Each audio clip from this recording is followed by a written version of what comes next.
Let me read to you a passage from the 5th chapter of St. Matthew's Gospel, verses 17 to 19. It's the Gospel for Wednesday of the 10th week of Ordinary Time. St. Matthew writes, Jesus said to his disciples, "Do not think that I have come to abolish the law or the prophets. I have come not to abolish them, but to fulfill them.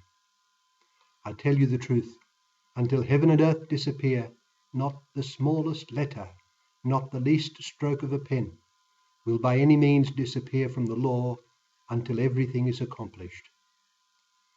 Anyone who breaks one of the least of these commandments and teaches others to do the same will be called least in the kingdom of heaven. But whoever practices and teaches these commands will be called great in the kingdom of heaven." That's from Matthew chapter 5, verse 17 to 19. You know, it is difficult to believe that some educated persons think that the only certain realities are those which are empirically verifiable. But so it is, and there is a strong philosophical current that defends this position. It reduces reality to the material, and the test of any claim as to something being true and real, apart from an abstraction such as 2 plus 2 make 4, is its capacity to pass the test of empirical and material measurement. Well, in one sense, this assumption is natural in that obviously we do not see or feel or touch or taste anything that is not in some sense material. That is to say, non-material realities are not, in the nature of the case, immediately evident to us. But then comes the assertion that therefore they do not exist, and any certitude in respect to them is out of the question. There is one crass corollary of this, and it is that the universe does not have a fundamental moral character. For how could this be verified empirically? The universe is just physical. It has no spiritual component at all.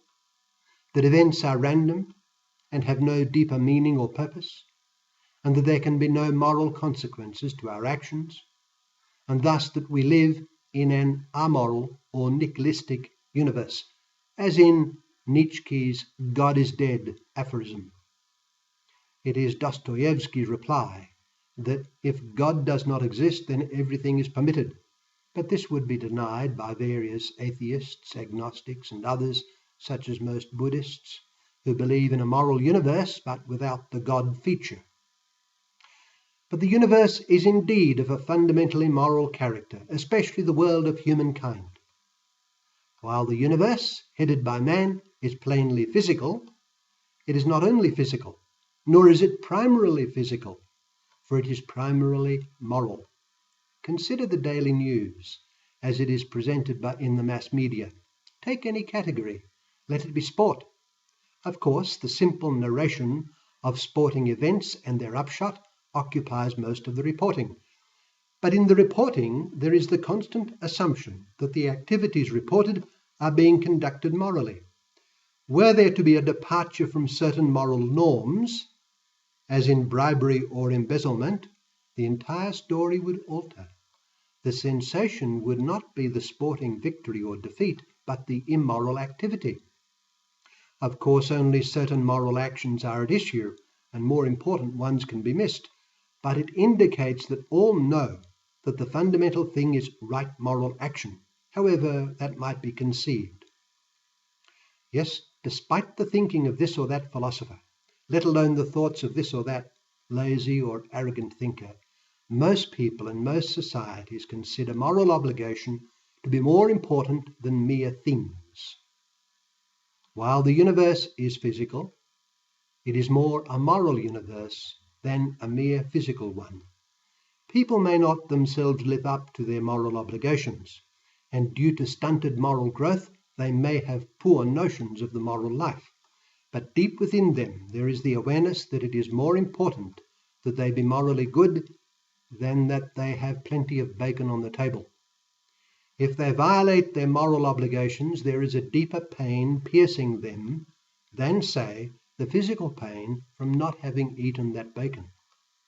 All this is to say that the supreme thing in the world and in the universe is the moral life, and in particular, moral growth and perfection. The saint is the most important product of the universe, if we may put it that way, and not mere physical nor indeed any other prowess. The supreme degradation of the universe is moral degradation, and indeed it is moral degradation which wreaks special havoc in the world. Hitler and Stalin were bad men, and they caused chaos in the world. The good man, because of his moral goodness, lifts the world up. The bad man degrades it. Now, divine revelation makes this very clear, and indeed takes the lead in ensuring that the moral life of the world eventually reigns supreme.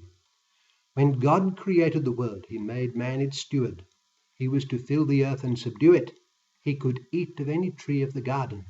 But one thing was absolutely essential. He was not to eat of the tree of the knowledge of good and evil. If he did this, he would die. Genesis chapters 1 to 2. He had to subject himself to the moral law, to what was right. He could not arbitrarily decide for himself what was the right and wrong thing for him to do. The universe was a moral universe, subject to the moral law of the Creator. We know the moral disaster that ensued, and in its wake flowed death. But God took the lead, and in the fullness of time sent his only begotten Son to set things right, and to provide man with the wherewithal to win the moral struggle. This brings us to our gospel today, from Matthew chapter 5, verse 17 to 19. Jesus said to his disciples, "Do not think that I have come to abolish the law or the prophets. I have not come to abolish them, but to fulfill them." In Christ, God has provided the world with the fullness of moral goodness and sanctity. The world, as encapsulated in man, has the vocation to live the moral life to perfection. The world is not just sticks and stones, nor dust and ashes. It is that, and much, much more. From the beginning, in man, who is its Lord, it was called to moral goodness. This fell to pieces, so God sent the answer, and there is now in the world, though unseen, a fount of all possible goodness and holiness. That fount is Jesus Christ, in whom dwells the fullness of the Godhead bodily and every heavenly blessing. The supreme blessing is sanctity. This is the will of God, St. Paul writes, your sanctification. This is what the world is all about. So let us seize the chance